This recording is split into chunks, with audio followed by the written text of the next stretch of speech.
imong spiel pag mag-live ka sa imong Facebook? Ako nga, ay, ano siya, sige, murag mauwaw. Oh, sige, kay madungog man imong voice, di ba? Yes, ma'am. So, sige, laban.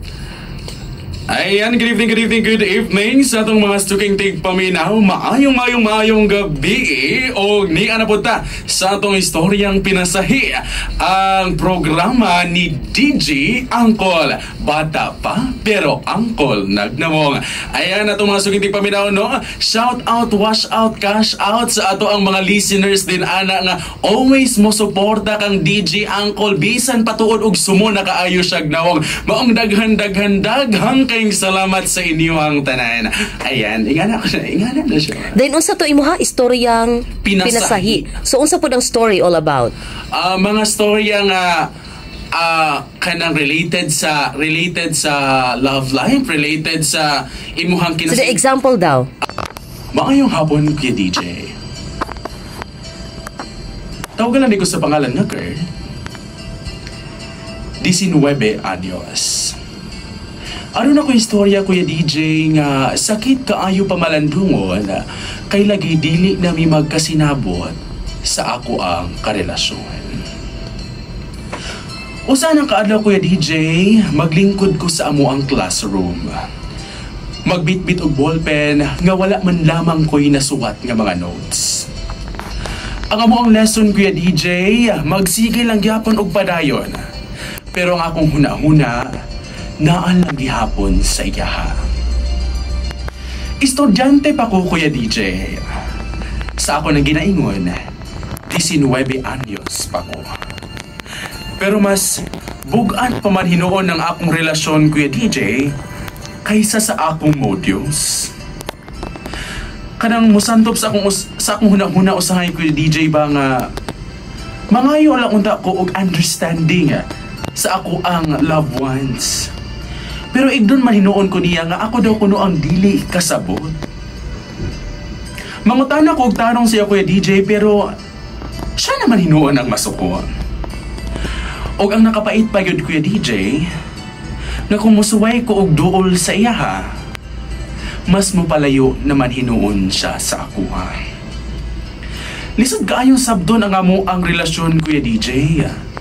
Kay lagi sa sinugdanan pa sa amo ang relasyon, klaro man kaayo ang tanan. Nga makaingon ko siya ang akong cheerleader, akong partner, o ang akong home. Pero karon, Kuya DJ, murag nasayop ko sa akong pananaw. Nakaingon ako sa akong kaugalingon, Kuya DJ, nga gikapoy na ko og guessing. Gikapoy na ko og pangutana kung unsa na ba mi. O gilabi na sa tanan, gikapoy na ko og pangayo sa mga tubag nga murag dili naman pud niya ganahan ihatag. Usahay, Kuya DJ, magtuo ko nga basin ako ray sobra ka-attach niya. Basin ako ray nasayop sa akong pagtuo nga kami pa di ay. No, dili naman di ay kami, Kuya DJ. Pero unsaon man ako sa pagtuon sa akong mga lessons, Kuya DJ, nga mas lisod pa man siya sabdon, Kuya DJ, sa amo ang subject nga integral calculus. Ganahan unta ko mo effort sa iyaha, pero Kuya DJ, pero unsaon man ako nga once nga muduol ko sa iyaha, mupalayo manggid siya. Ganahan ko mangutana, pero unsaon ako kung mangutana ko sa iyaha, iyara man din kong tubagon o kasuko. Ganahan ko musabot siya, Kuya DJ, pero unsaon ako kung siya mismo dili siya muhatag sa ako og chance nga iyaha ko masabtan. Bisan patuod og estudyante pa ko, Kuya DJ, kabalo ko unsa ang mga butang. Kung unsa ang tinuod nga mga tawo kung ganahan ba sila sa imuha.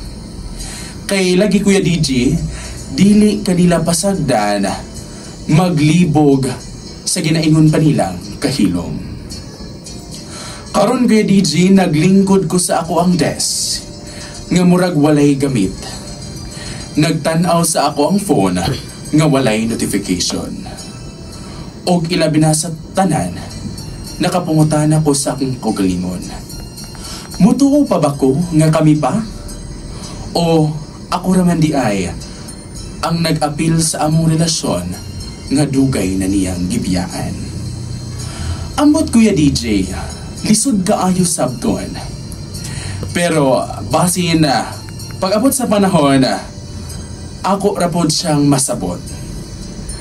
Kay lagi, maklaro naman pod nako nga dili na gyud kami. O maura na ta siya ang atong storya nga pinasahi nga gikan sa ato ang sender nga si Kurt. Ayan, so atong mga suking tigpaminaw kung kamo si Kurt. Unsa ipod ang inyong batihon? O kamo pod ang tambag ni Kurt? Unsa pod ang inyong itambag? Ayan, daghang kay salamat sa atong pagpaminaw sa atong storyang pinatsahi together with DJ Angkol. Bata pa pero Angkol nagnawang.